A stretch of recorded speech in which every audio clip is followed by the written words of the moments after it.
Bertemu lagi dalam channel Cikgu Jonias Tutorial. Kali ini kita akan membincangkan soalan fokus Ekonomi 1 STPM 2022. Soalannya adalah seperti berikut.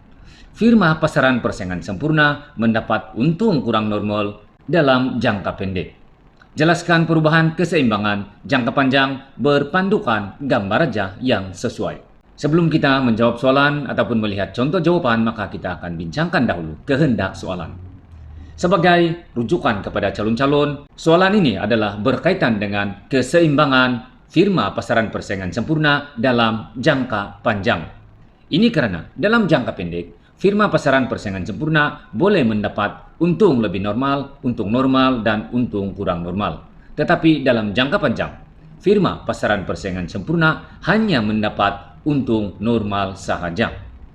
Persoalannya, mengapakah firma dalam pasaran persaingan sempurna hanya mendapat untung normal dalam jangka panjang?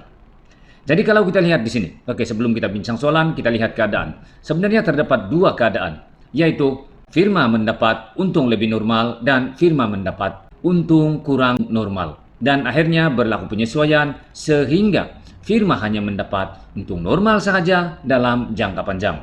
Oke, bagaimanapun dalam soalan ini hanya mengkehendaki suatu keadaan, yaitu sekiranya firma mendapat untung kurang normal dan berlaku penyesuaian sehingga firma hanya mendapat untung normal saja dalam jangka panjang. Oke, sekarang kita akan lihat contoh jawaban. Oke, lihat keluk. Ini adalah keluk keadaan firma yang mendapat untung kurang normal tetapi akhirnya hanya mendapat untung normal dalam jangka panjang. Oke, sebenarnya keadaan yang membolehkan firma mendapat untung normal dalam jangka panjang adalah satu ciri dalam pasaran persaingan sempurna, yaitu kebebasan keluar masuk pasaran. Oke, sebelum kita melihat contoh jawaban, kita akan lihat dahulu keluk ini. Oke, kalau kita lihat di sana, terdapat dua garis merah. Itu adalah keluk MR0 sama dengan ER0 sama dengan P0, dan yang kedua adalah MR1 sama dengan ER1 sama dengan P1. Oke, MR0 itu adalah untuk jangka pendek, sehingga menjadi MR1 dalam jangka panjang. Oke, sekarang kita akan lihat contoh jawaban.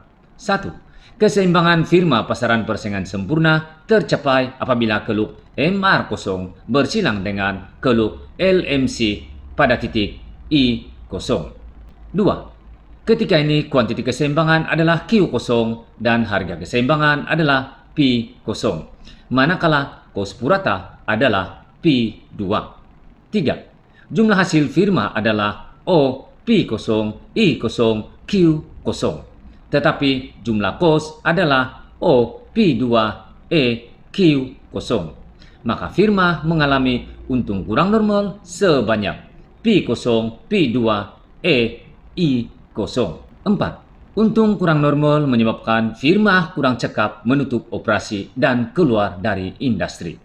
5. Firma sedia ada akan mengurangkan keluaran. Kesannya penawaran pasaran berkurangan. 6. Ini mendorong harga meningkat dan keluk ER meningkat dari ER0 ke ER1. 7. Keseimbangan baru tercapai apabila keluk MR1 bersilang dengan keluk LMC pada titik I1. Ketika ini harga adalah P1 dan kuantiti adalah Q1. Maka firma hanya mendapat untung normal dalam jangka panjang karena harga adalah bersamaan dengan kos purata minimum, yaitu kos purata jangka panjang yang minimum LEC. Sekarang kita sudah membincangkan contoh jawaban. Sekiranya firma mendapat untung kurang normal dalam jangka pendek tetapi akhirnya mendapat untung normal dalam jangka panjang. Sekian pertemuan pada kali ini dan bertemu lagi pada tutorial yang akan datang untuk membincangkan soalan-soalan fokus yang seterusnya. Sekian dan terima kasih.